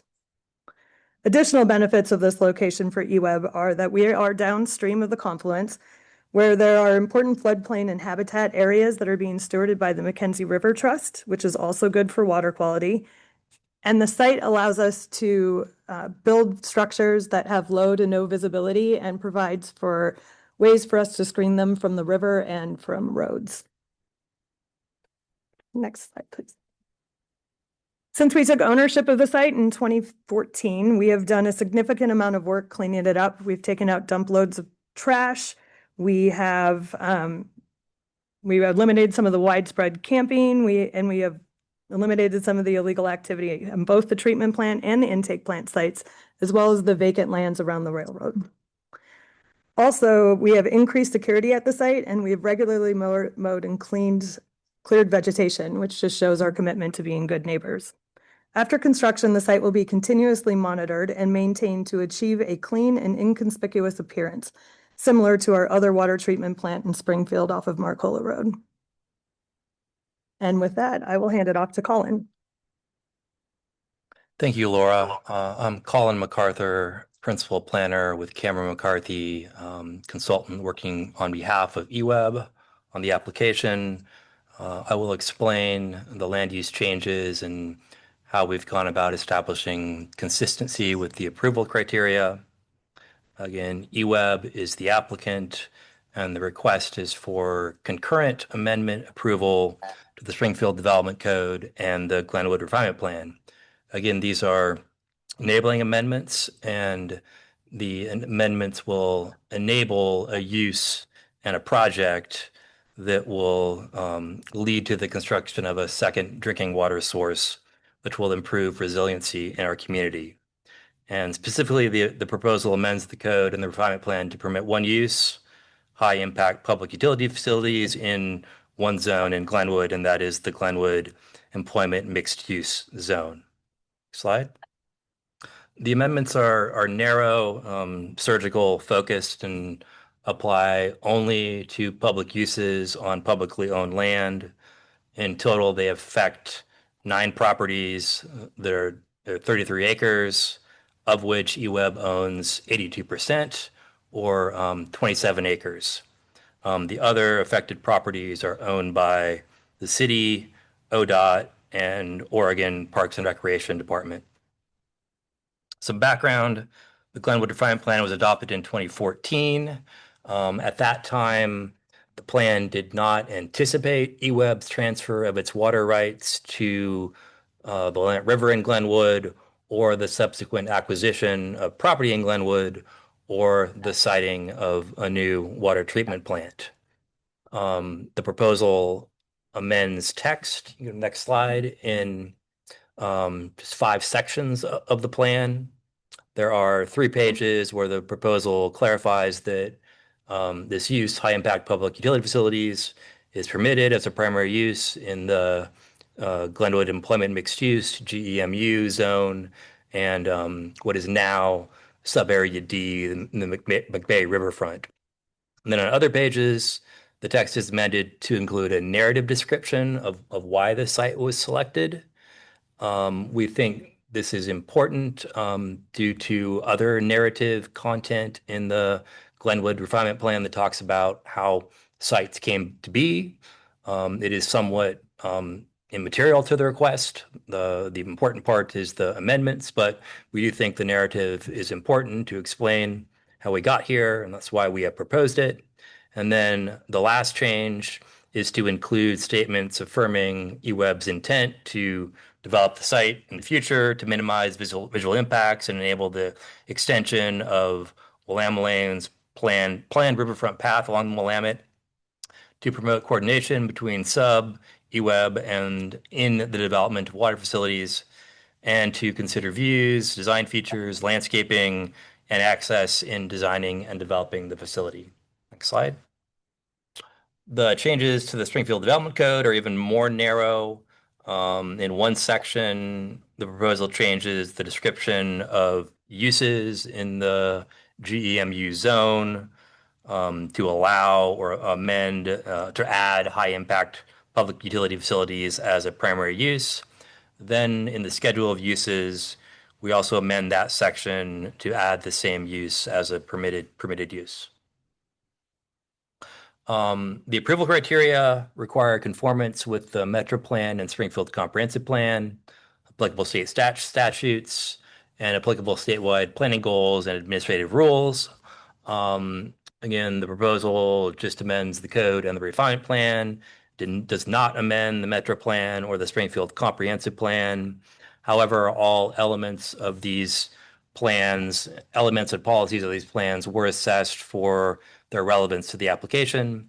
And then there are extensive findings in the applicant's materials and in the staff report that demonstrate consistency with all of these provisions. This testimony will focus on some findings addressing several key or relevant goal elements. The first being natural resources. Goal 5 protects natural resources, historic areas, and open space. The proposal does not change any adopted resource protection. It maintains protection measures within and adjacent to areas where these uses may be permitted. And then, as staff mentioned, the actual project itself is subject to both rigorous environmental permitting requirements. As documented, we have an exhibit that shows the environmental permits the project is going through. and site-specific land use approvals, including discretionary use and site plan review, among others, that will come back to the Planning Commission. Those are required for the actual project. And those processes will ensure the continued protection of Goal 5 resources and the Greenway. Next slide, economic development. We did look closely at this and the city's land supply and found that only 0.53 acres of the land that is affected by these amendments was inventoried as suitable or developable as employment lands. And that's the area, a little bit of an area between McVeigh Highway and the railroad tracks. However, Springfield has a surplus of small, vacant, redevelopable sites in its inventory and generally needs larger sites, 5 acres to 20 acres, to meet future employment land needs. So the proposed amendments have no material effect on existing land supply and do not affect Springfield's ability to meet future employment land needs. Slide. Goal 11 pertains to public facilities and services. The property has been annexed. Key urban services are available to the property, all the properties that are affected by the amendments, and capacity exists to develop these properties. The zoning district does allow similar uses that are compatible or more intensive users of services than the proposed use. And these include light manufacturing, software development, data processing services, and recycling facilities. And then, as noted, the project will be subject to site-specific land use approvals, and these processes will help ensure that the adequate provision of public services and all public improvement standards and requirements are met for the actual project. Transportation, the applicant completed a transportation planning rule analysis for the amendments, TPR, in accordance with the state's rules, and that assesses the amendments for potential impacts to the system. The analysis concluded that permitting this use, high-impact public utility facilities, actually generates fewer trips than currently allowed development, and that in accordance, the amendments will not result in any degradation of existing facilities or a significant effect on planned facilities. To reiterate, the primary purpose of the amendments is to enable the construction of a second drinking water source and to improve community resiliency in the process. Some key takeaways, we're going to show you some renderings of the, those are on the next slide. Yeah, go to the next slide. No, sorry, back one. I screwed up the order. It's my fault. Some key takeaways. EWEB's Hayden Bridge plant will still be the primary water source for the system. The future Willamette plant will operate regularly and be available in case of emergency. EWEB, Rainbow Water District, and SUB all have an IGA for shared water system interties. And then the planned project will further the resilience of the system by providing another source for this intertie system. Next slide. The project construction itself, following the amendments, will benefit the local economy through jobs and sourcing of materials. A second water source will improve long-term regional economic stability, especially for current and future businesses that rely heavily on water for operations. And the facility itself will be designed to minimize viewshed impacts to the greatest extent possible.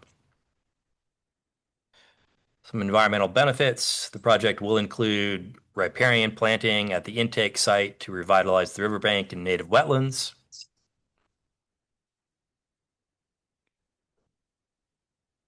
And these improvements will enhance the ecological function of resources along the river, including the riparian ecosystem and the greenway along the fringe. Now to the renderings. So not to be presumptuous, but if we get through these enabling amendments with approvals and seek and obtain approvals for the project itself, we have prepared some preliminary conceptual renderings for what the facility and its surroundings may look like. I mentioned habitat enhancements. This shows potential fish habitat enhancements along the river by excavating a small flood bench and placing large habitat logs and rock boulders for fish refuge to mitigate construction of the intake. Compensatory mitigation is required for impacts to waters. These improvements will support aquatic activity and help restore the riverbank following decades of gravel mining. Next slide. Here is the habitat enhancements intake and treatment plant up above, looking directly to the west. And then here are the same features, habitat enhancements, intake, and treatment plant looking south from Glenwood. Okay. Here is the future plant looking north from I-5. And here it is looking south from I-5. And finally, here's the plant entrance. If you were traveling along Franklin Boulevard, McVeigh Highway, looking to the west. In summary, again, the proposed amendments are narrow, focused, and surgical, but they are necessary. They are necessary to enable the construction of a facility that will increase the water resiliency of our region, and they will expand eWeb's ability to supply Springfield and Rainbow Water District with water during emergencies. Thank you for your time and consideration. I think we'd be happy to take any questions from Springfield or Lane County Planning Commissions at this time.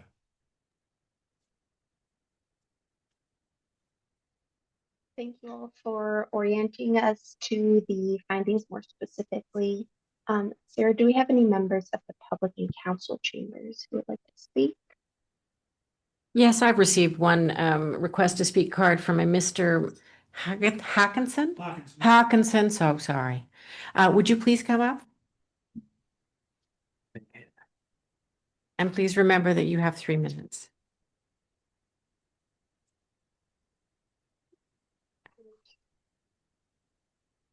You press anything here? Yeah, just press the button. Good evening, Commissioners, Lane County and Springfield. Thank you for your dedication and work on projects like this and many others. eWeb just made my speech, so I'm not going to add much to it. I will say that I'm in a coffee group, and I had the good fortune to have Mike Sullivan in the group, and he is the former Community Development Director for City of Eugene, and he and I decided that we didn't want to take anything for granted, so we would talk with certain elected officials in Eugene and Springfield about the project, partly just to see if it was on their radar. And we have done that, and I guess the most colorful comment we heard was from Senator Beyer, first guy we met with. He said, "Whiskey's for drinking, water's for fighting." And we laughed, and he became more aware of the project. We also met with Representative Lively and had a very productive meeting with him. He had already had it on his radar. And in addition to the other 6 or 7 we met with Randy Groves, the former fire chief of Springfield and Eugene. So as I said earlier, I couldn't have said or made the case any better than eWeb just made it. I appreciate your time, and I hope that you will amend the code such that we can keep this project moving. Thank you very much for your time. Thank you. And can I have you state your name and mailing address for the record? Sure. John Hawkinson, 2595 Lincoln Street, Eugene, Oregon. Thank you.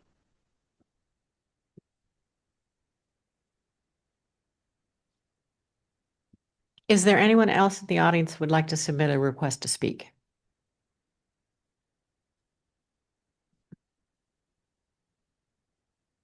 I do not see any hands raised. I see no hands raised as in the online, at least in the Okay. attendee list. I will now call on members of the public who have joined us via Zoom. Please raise your virtual hand, and when called upon, state your name and mailing address and limit your comments to 3 minutes. I see no one raising their hand. All right. Do we have anyone who's joined us by telephone? No, we have not. Okay.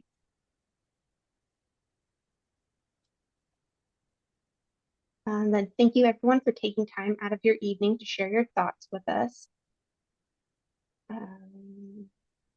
Does the applicant have any response to the testimony that's been offered this evening?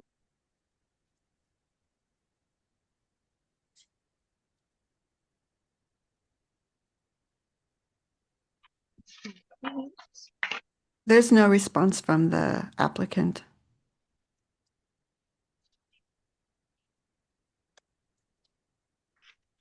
Before we close the public hearing, do any commissioners have clarifying questions on the facts of this proposal before we close the public hearing?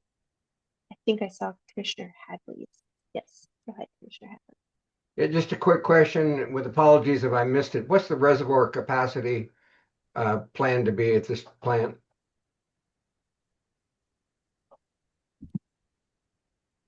The reservoir capacity is planned to be 15 million gallons. Okay, thank you.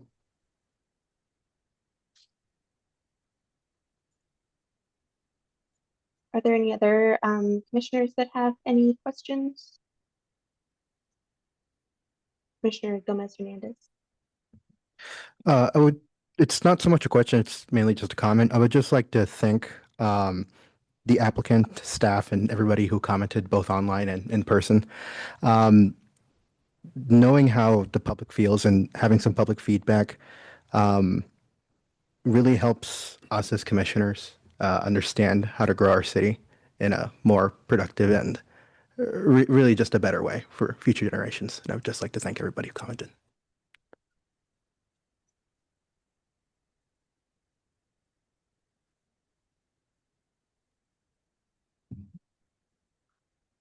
I assume you're, sorry, thanks. I assume you're already doing sort of watching Mackenzie River. I'd be doing the same thing on the Willamette. Nobody's really doing that now, or it's minimal. As far as like source water protection and there are people working on the Willamette. We have many partners that are involved in that. EWEB currently is not an active partner. We do have a very robust source water protection program on the Mackenzie River. And we plan to move that program or expand it into the Willamette River if this treatment plant and these code amendments go forward. Okay, not that it's necessarily related to this ask, but so the Short Mountain site, that's not an issue. It's not a concern to you. It is. We are currently working through preliminary design for our treatment train, and that is, we've been doing over a decade of analysis for water quality. The Willamette River actually has a very high quality water source. And so we are looking at making sure that we have a robust enough treatment process that could handle anything that comes that way. So we'll. That comes out of there. Yep. And so anything that does come down, we'll be able to handle through treatment. Okay. And then there's another older site just above. What is it? What used to be Gasoline Alley there. That's also not a concern. Correct. Yep. And it's part of the bonus too of once we start our source water protection, we can start working with different organizations to mitigate some of those risks. But we believe in having multiple ways that we can handle these sorts of contaminants. So one's through treatment and then working through our source water protection program. Thank you. Yep.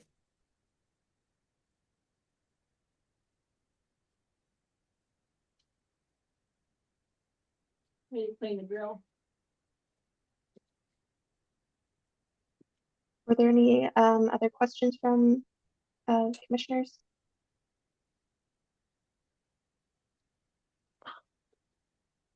All right, I'm seeing none. So it is now time to determine if we need to continue the hearing or hold the record open for submission of additional information to be considered by the planning commissions before our deliberations. Unless there are any objections from planning commissioners or staff, the Springfield Planning Commission hearing will now close. Are there any objections? Okay, hearing none, the Springfield Planning Commission public hearing is now closed.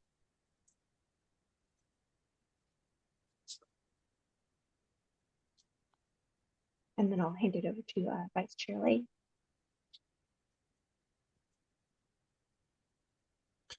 Thank you. The Lane County Planning Commission public hearing is now closed. Are there any objections to closing the record? As a reminder, any information that comes after the planning commissions have closed our record will be provided to the elected officials as part of their public hearing process. Okay, hearing none, the Springfield Planning Commission has closed the record.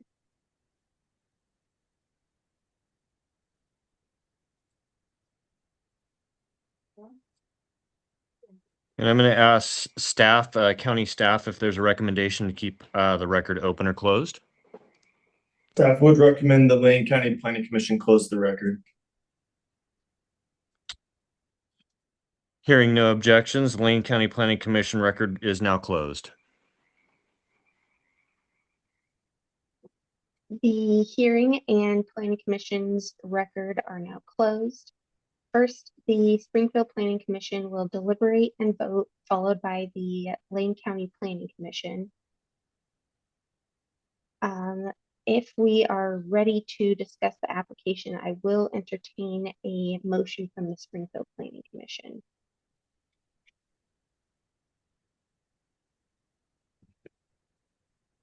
I'll make a motion. Trying to figure out which one of these I want to, maybe some help. I think it's option one. No modifications. So I move to approve the order and recommendation that is the agenda packet as attachment 2, recommending the city council adopt the Greenwood Refinement Plan file 811-25-00062- type 4.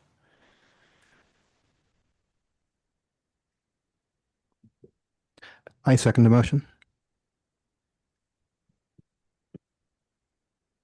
Okay, so a motion was put forward to approve the order and recommendation that is in the agenda packet as attachment 2, recommending the city council adopt the Glenwood Refinement Plan amendments file 811-25-00062- type 4.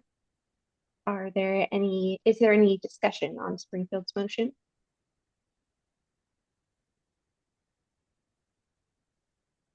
Okay, hearing no amendments, I will call for a roll call to vote on the motion.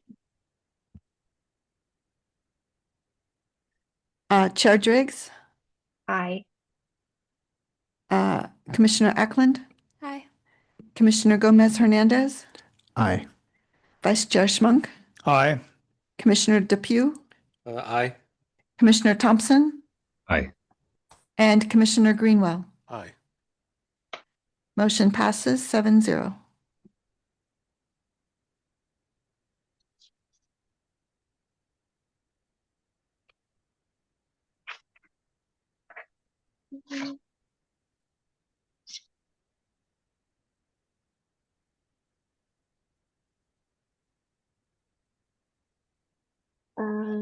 Next,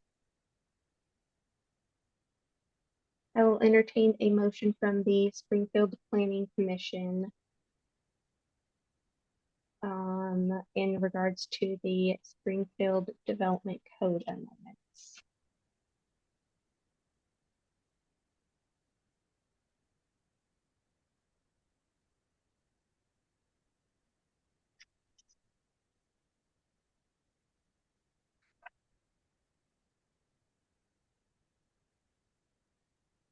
Yeah, I'll make a motion that I move to approve the order and recommendations that is in the agenda. That is in the agenda packet as attachment 3, recommending the city council adopt the eWeb Development Code Amendments file 811-25000061 type 4.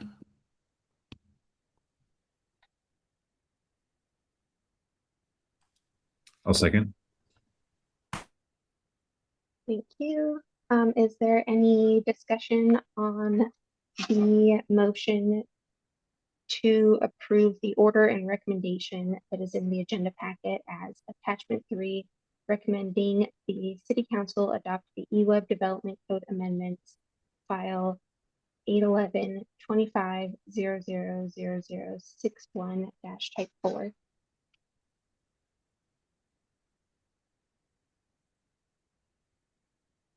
Okay, since there are no amendments, can we have a roll call, please? I'll go the other way this time. Commissioner Greenwell, Aye. Commissioner Thompson, Aye. Commissioner Depew, Aye. Vice Chair Schmunk, Aye. Commissioner Gomez Hernandez, Aye. Commissioner Ackland, Aye. and Chair Driggs. Aye. Motion carries 7 in favor, 0 opposed.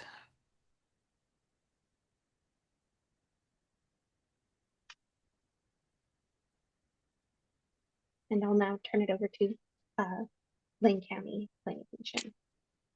Okay, if we are ready to discuss the application, I will entertain a motion for Lane County Public Planning Commission. I'd move to recommend the Lane County Board of Commissioners approve 509-PA25-05436 as presented. I second the motion. It's motioned and seconded. Is there discussion?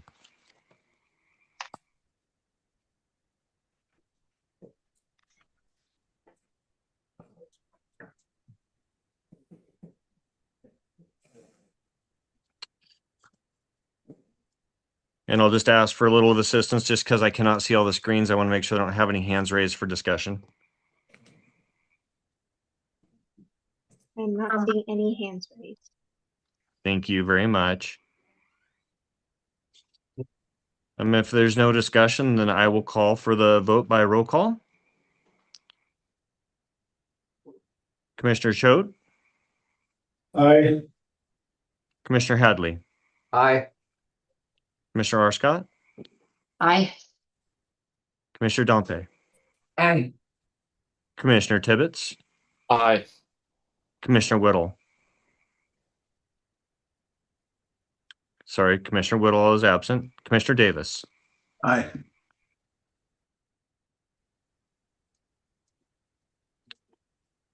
Commissioner Davis, I think you muted before we heard you. Oh, I said aye. Thank you. Okay. And my vote is aye. The motion passes unanimously. Then on behalf of both planning commissions, thank you all for joining us tonight. The meeting of the Springfield Planning Commission is now adjourned. And the meeting for the Lane County Planning Commission is now adjourned.